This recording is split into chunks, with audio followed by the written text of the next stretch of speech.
My name is Segun Ariyo. I'm a child of God. I'm saved by grace and sent by God by His mercy to preach the gospel.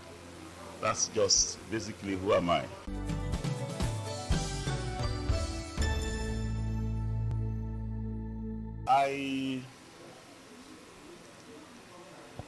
Maybe I will not think in terms of challenges that I'll mention. The way I came into ministry, quite different. I was privileged to attend Polytechnic Ibadan. And I remember very clearly that my last year there, 1985, I think the last message I had, the title of that message was Be God's Firebrand. And the person who preached drew from the life of Samson and the foxes. And it was like a charge to us that as we're leaving campus, we should become God's firebrand, setting nations ablaze. I was young, and I think that day I prayed. And I told God that as I will be leaving campus, I will go and be God's firebrand. That's where the fire started. What I'm doing today, that's how it started. So the challenge I had as a young person, I grew up in a very conservative church, extremely conservative. Those old-time churches where you don't believe in orthodox medicine, very strict. So when I left campus and I came, I was in the choir, and because I was vibrant, I was very active, the elders misunderstood me, and I too, the youthful exuberance was there, very proud. God's power was raw, was manifesting through me. A lot of healings, miracles were happening. That was getting to my head.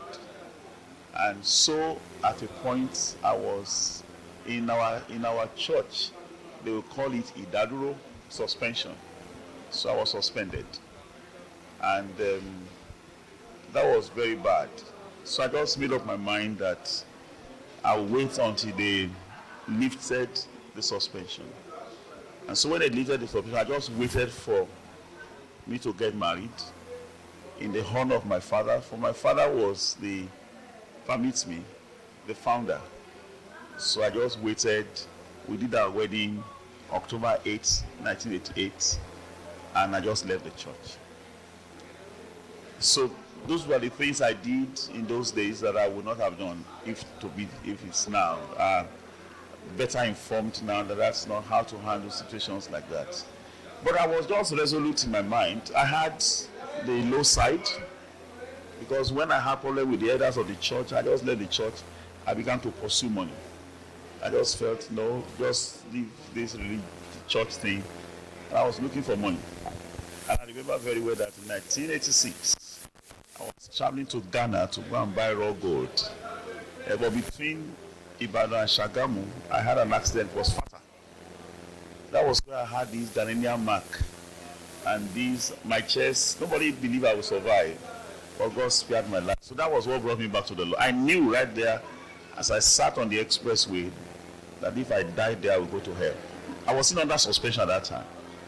And that was how I just told the Lord, I'm coming back home. And since then, God has been of tremendous help. So, pride, not being able to submit to the elders, want it now, want it fast, all of those. Part of what I encountered as problem in those days was, it also came on board, Archbishop Benson Dausa of blessed memory. We were strict people, very, very strict. He was a little bit relaxed and, liberal. He could wear agbada and all of that. You dare not wear it. Even if you are going to interpret, you can't wear mufti. You must be in suit. Even if you are going to read lesson, you dare not try it. I saw result in his life, and so I went after him. And eventually I realized, okay, what I should have done is to have combined the discipline and the strictness of those that raised me with the power dimension of Archbishop Dawosa's ministry, and that would have been a great thing for me. So I just dropped this and I went after that. So eventually I came back when I met people like Brogliatoni, and so I could balance the two now: the word dimension, the power dimension, the discipline. So those are the few things I could remember. Discipleship, discipleship. But I understand the angle. This modern language is from the business world. I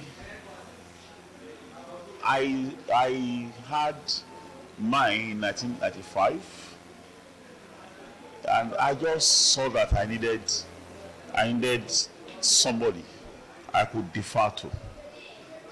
I just felt I needed somebody that is ahead of me, that can teach me, that can scold me, that can tell me sit down, and I will sit down. And I prayed, and God led me to this servant of God in 1995, and up to now we are still in that relationship, and that has helped me tremendously, greatly. I would have messed up, except that God has brought me under his hand. I would have misbehaved thoroughly. And by the time, of course, it was the same year I started listening to Robbie messages, 1995. And I got to meet him in 1996. By 1998, I was very close. I become one of the resource persons in Peace House work in Ibadan then, Yes, so that brought great help to my life and to my journey, first as a Christian and second as a servant of God. First, I would like to say that none of us chose our biological father or parents. God chose them. I didn't choose my biological father. I didn't choose my biological mother. It was God who chose them for me. And I also believe that to have a spiritual father, to have a spiritual mother, God should choose. However, I also know that in some instances, you find Jesus calling disciples, you follow me, you follow me. Paul called Timothy. In life too, you find instances in which a man will walk up to somebody and adopt him as a son, as a daughter. Some will go to orphanage and adopt. So I also know that that happens spiritually. We're adopted, sons and daughters of God. So I'll put all of those ones in clear perspective. Number one, we can pray about it. You can ask God to lead you to the person who he has chosen to raise you in life. The person who has the bread that you need in his hand. God led Moses to Jethro. Okay? God led, I don't know how, but somehow Esther came to the hand of Mordecai. Somehow Joshua came to the hand of Moses. So you see God leading people like that. Again, it is possible for me to look at a brother and I say, look, I think the Lord has something to do in your life and I want to make inputs into your life. Follow.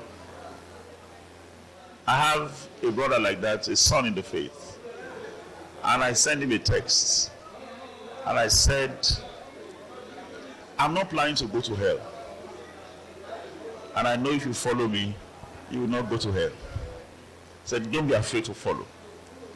Yes, it happens that way too. And so God could speak to a servant of his to adopt, because actually that's what we are sent to do, to go and make disciples of all nations. So we are disciple makers, and it's our primary assignment, and every one of us must be involved in it. And so if you have a person who is following the Lord, and it's so clear that this person is following Jesus, and it beckons on you to follow, please do. Then the last one is situations in which, take for instance, I've come here to preach, and now since just feel, look, bro, is it possible for you to come around at regular time to come and minister to us? So I could adopt a fellowship, I could adopt an individual like that officially, and then I just play the role of making disciples for Christ over such congregation. So I ask you to pray, and if somebody has come to ask you to come, check. If the Lord says go, please go. Every one of us need such to guide us.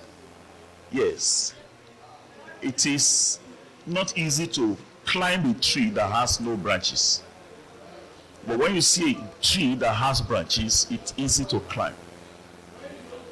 Jesus is the vine, and where is his branches? So where you have disciple makers and you want to climb Jesus to the top, it becomes easy because you have branches to step upon and you get to the top. So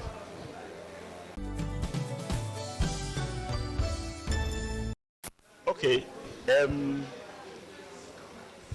me tell you that first, the lack of discipleship is the bane, is the root of the rot we see today. I'll tell you why. Jesus himself was a missionary. He raised men in that environment. So naturally, they were born into it. And those they raised also follow suit. But when we drop that and we slided into administration, organization, and like I would tell people, administration is a administration after death of ministration. That's the first problem. In those days, when I got born again in 1977, okay? You know a man is born again in those days by the way he goes from house to house to preach. Not by speaking in tongues. We didn't know speaking in tongues in those days.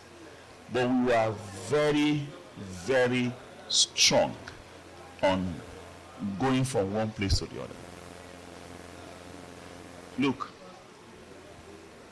my parents will beat me because I went on evangelism.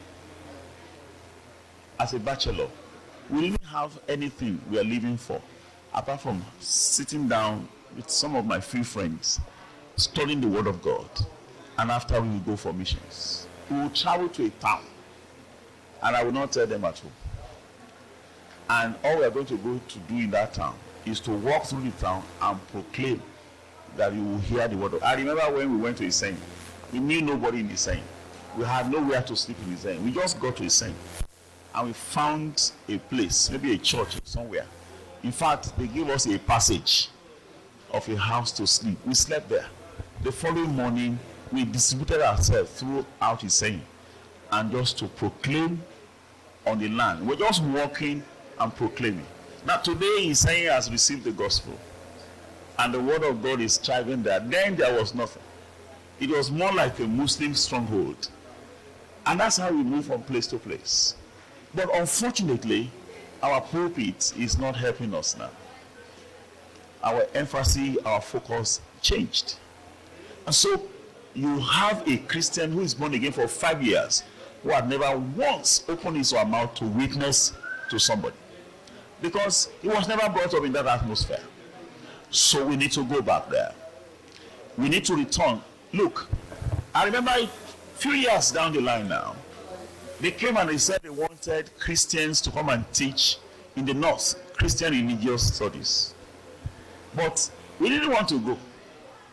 Now, those children that were not taught have become governors now. They are the one doing Boko Haram now, troubling the nation. Now, imagine that some of us went to teach them about Jesus. The story would have been different today. The narrative would have been different. All of us want to go to work in MTN, want to go and work in Chevron, in Shell, blue chip companies. It's all right. Great. Great if you use that money for the work of the ministry. Great if you are not using that money to buy what I call adult toys and you just waste it. But I want to say to you that there are villages that are unreached. There are nations that are unreached. And we need to start to cry on our knees and trust those of us who are leaders. Start to preach this on the pulpit, inculcate this in people's hearts that they must live to witness Christ. It's absurd for a man to have tasted Jesus and is not advertising him. It doesn't make sense. I want to say that the Lord is asking to go into mission. Please don't hesitate. I can tell you from here that he pays the bills of the servants. I can tell you that if you get a job in Chevron and you celebrate it, if you celebrate it much more, you will get a job in God. Because it will cheat you. I understand that people and many of our missionaries are neglected and forgotten on the field. I understand that. But I also understand that the people are not the one who are calling you. It's God. Every time I traveled and I get to police checkpoints, I tell them I'm a missionary. I greet them, pray for them, I say I'm a missionary because I travel everywhere. I've been sent to Lagos now. You laugh and say, what am I going to do in Lagos? I don't know too. But God asked me to go to Lagos. I've spent more than 15 years in Ibadan. I left without anything. And God has not been unfaithful at any point. So I want to say that anywhere God sends you. I have sons and daughters in the faith. When they graduated, they never walked anywhere. They just plunged into mission. And God has been taking care of them since they dedicated their lives to serve the Lord in that regard. So I want to say to you, the Lord is leading you. Please go. Go because, number one, he bought you with a price and you are no longer your own. And that he decides where he wants you to reside. It is his prerogative. It is not wickedness for him to move you to any field. Wherever he takes you, please go there. If you believe him, your supply will come. Your allocation will come. Your children will not suffer. Your marriage will not suffer. You yourself will not suffer. When I say will not suffer, it doesn't mean you will not face hardship and challenges. You will, but the Lord will be there to answer for you. Thank you.